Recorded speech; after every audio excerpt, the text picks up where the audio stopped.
Yo, what's up, dogs? I am back once again with a movie review, and this time we are going to talk about The Last Showgirl. And straight out the gate, I'm telling you, I love this film. I just loved it. I loved every minute of it. I was engaged, I was locked in. There are some powerful messages going on in this film.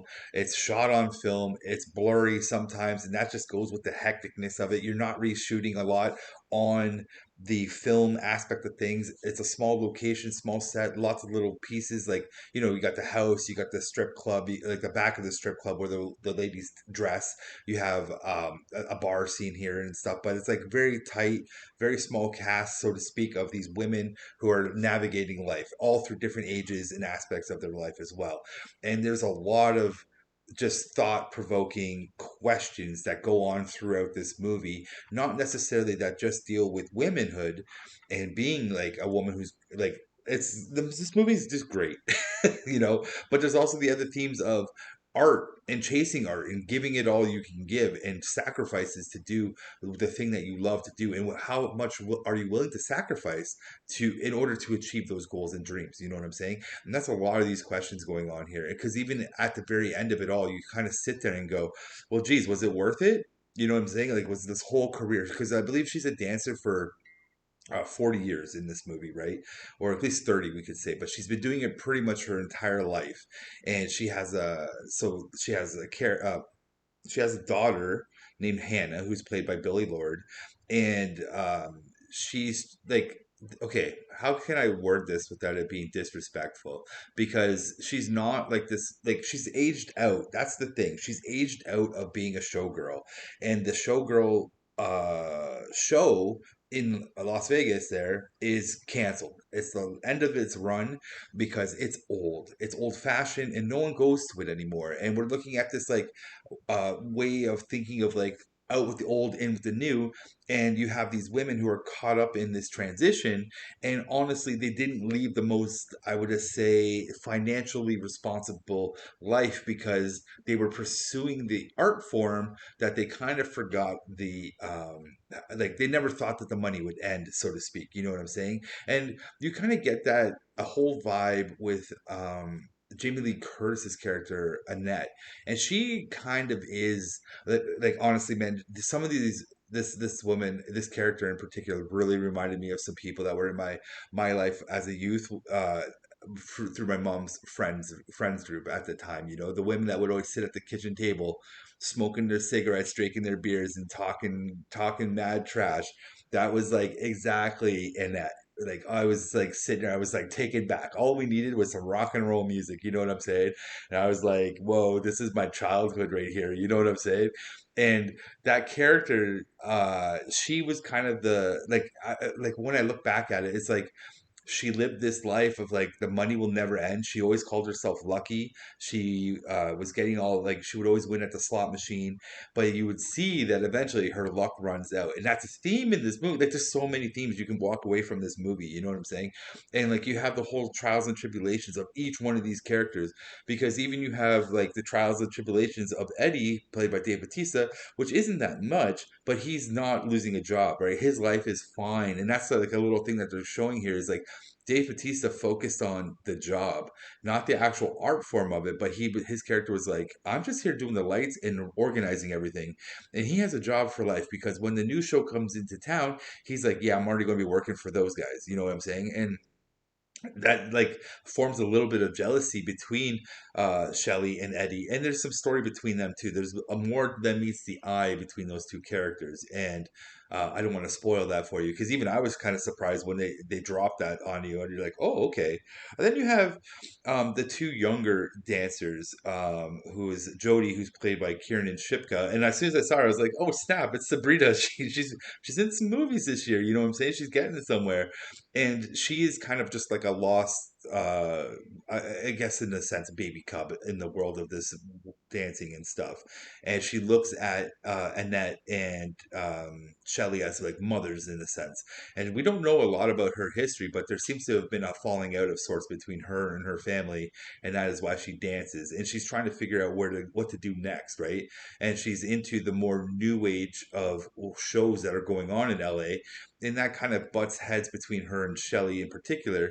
And then you also have Marianne, played by Brenda Song, who's been in the circuit for a while too, but she's not aged out yet. You know what I'm saying? She's on the cusp, and she's trying to figure out her next gig and what is good and bad and all that jazz. Like, there's a lot of interesting elements going on with all these side characters as well, because they also rub Shelley the wrong way, so to speak, because Shelley's very old school. She likes the glamour of the showgirl, not the whole TNA of dancing. You know what I'm saying? She doesn't want to always.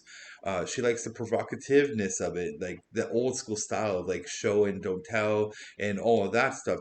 Like the super subtle sexiness of being a showgirl is what she really admires. But in the overall scope of the world around her, they mention many times that it's actually not that glamorous. That like many of these characters are like, yeah, we always see you with your bits out. You know what I'm saying? Like, so I think Shelley in her own head has really walled up around herself this world of like, I made all these sacrifices because this is beautiful art, and I did this for the art form, and this was the right decision. And you learn more about Shelley as a person through the daughter, who's like, I think she's told, I want to say 18, 19, and she's like graduating. No, wait, she's graduating university. I think her mate, or she's going into mate, something like that, because I think she's majoring as a photographer, and so she's slowly entering her mom's life again, and she kind of is like the a rude awakening, so to speak, to Shelley, because Hannah doesn't appreciate it. She doesn't appreciate what she saw, and she really questions the fact of like, did you trade in being a mother for this? And it's a very good clash. It's really good. And then like, it makes you sit there and think, man, like, is it all worth it? Because even I was sitting there thinking about it too, because like I sacrificed everything to become a game designer. Like, that was my focus. And I know it's not like the same thing, but that was my art, was to make video games. And I put all my life, like everything, man. I sacrificed friendships. I sacrificed health. I sacrificed whatever I could do to get in there to make video games. And that was like my lifelong dream and goal. And I did it, and I got there. And I remember when I got there and I finally started to make games and working in the industry. And it's like, this is it. Like, I did it. And then I'm like, now what? And I don't know if Shelley ever had that like that, ever that had that thought, you know what I'm saying? And it's just like, it is like, you can put everything into it, and it's either it's going to work for you or it's not. And in this regards, everything really did work out for her, as she got to do the thing that she loved to do, but it was the sacrifice of family. And also, she didn't really look after her own wealth, because she kind of thought it was going to last forever. And that's what you get out of Shelley and that at the end of the whole thing, right? Because now they're losing their jobs and stuff, and they're aged out, and they're scrambling, they're trying to figure it all out, and you kind of just sit there and you're just like, well, damn, I better look after my own money in the real world. You know what I'm saying? Like, this movie makes you think about a lot of stuff. You know what I'm saying? Like, I'm 45, you know what I'm saying? And she's 57 in this movie. That was her character's name, because there's an audition she goes to at near the end, and like, they just blast her. They're just like, you're old school, we don't want you anymore, and all this. And it was like, it's a heartbreaking scene. The director guy, I forget his name right now, the character, but man, it made you sit there and think, dude. After the credits were over, like, because me and Jake went and saw it, we just sat there for like a good 10 minutes just talking about this film, going like, "Oh my god, this is interesting." Like, it was just like a good conversation about life versus art. You know what I'm saying? And like, you have to live. Like, you got to live. LIVE, man, live.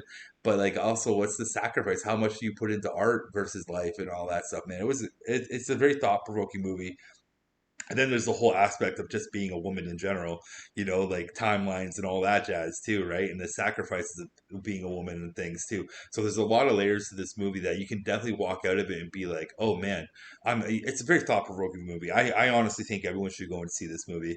And the one thing that me and Jake were talking about afterwards, we were like, you know what?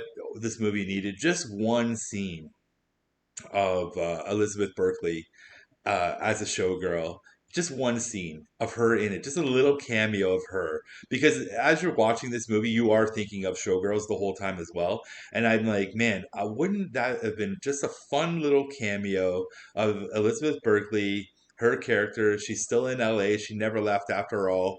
And like, because there's a locker room scene and she would fit in perfectly there because there's a scene between Annette and Shelly in Annette's locker room where the guys are like the owner was like, yeah, Shelly, you're done for the night, or sorry, Annette, you're done for the night, mostly because she's old and not making any money, and they're like the two young hot girls are going to stay on for the night because they're bringing in the money, right? And there's this locker room scene between those two and another older worker that works with Annette, older than her. And it was like, man, they could have put Berkeley in there and just like had a little scene between the three of them. That would have been awesome. That would have just been a nice little throwback, a little cameo thing for us Showgirl fans out there. You know what I'm saying? But all in all, this movie is great from beginning to end. You're going to be thinking about it a lot after the fact. Like, I saw this movie on Friday and I'm still thinking about this movie. It's definitely going to be in my collection. I'm buying it as soon as it comes out. Yeah, I look forward to watching it again. Actually, that's the thing. I really want to watch this movie again. So if you get a chance to see this in the theater, I highly recommend that you go and see it. Bring your friends, whatever, man. Girls' night out with it. You're going to be crying. It's an emotional movie, man. There's going to be some tears for sure. And I also think if you don't get to see it in the theater, definitely just stream it as soon as it comes out. VOD, get it. You know what I'm saying? Just digital on demand, whatever it is nowadays, get it, and you're going to enjoy yourself. Trust me on this one. I absolutely love this film. Um, yeah, that's it for me on this film, man. I can't say anything else about it. I'm trying my best not to spoil anything, and I think I did pretty good here.